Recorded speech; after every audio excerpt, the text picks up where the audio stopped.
Hey, we're ready for our last week in the upper room in the Gospel of John, and I'm looking forward to this time.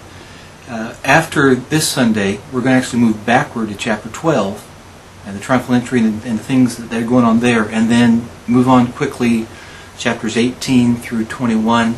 That'll take us really all the way until the week after Easter.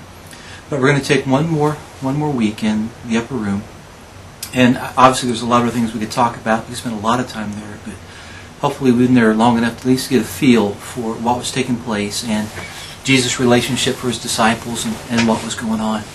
But in view for this Sunday, I'm thinking back to a football game that we had my junior year. It was a road game at a town about an hour and a half from where I grew up, another team in our league. And come into that time, to that game. And I said I was a junior, but I won't tell you what year it was. Okay. I will say that it was so long ago we played with leather helmets and no face masks.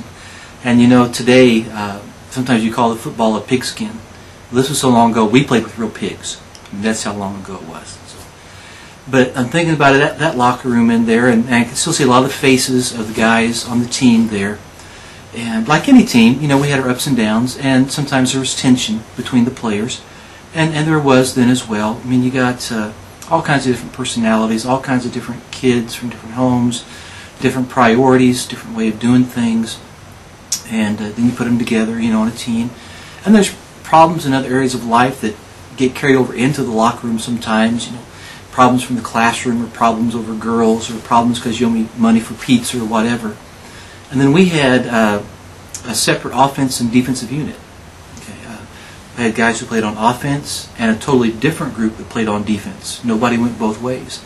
And so those two groups would compete against each other every week in practice. And somebody would win, somebody would lose, you know, through that week. And so there's a lot of competition back and forth, and worst times there could be a lot of finger pointing. You know, you guys on that side of the ball, you're not doing your job. If you do that, then we could do this.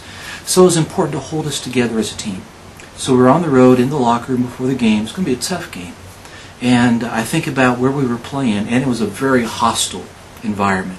I mean, when we come out of the locker room getting ready to go onto the field, they would lean over the stands and yell at us, curse at us. They would spit on us. They would dump their sodas on us. It was really a rough place to be. And they were a rough team. In fact, after we won that night and getting in the bus to leave town, we had to lay down in the bus because they were throwing rocks and bottles and stuff at our bus. So it was a rough place to be.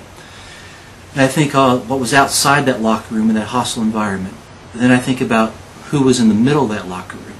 He was our coach, Dick Hedges, and we loved him. He was a great coach. He was the leader of our FCA, a good communicator, inspirational, and had a way of bringing us all together and focusing on what we needed to do, rallying everybody together, and being able to communicate and transplant what was in him into each player.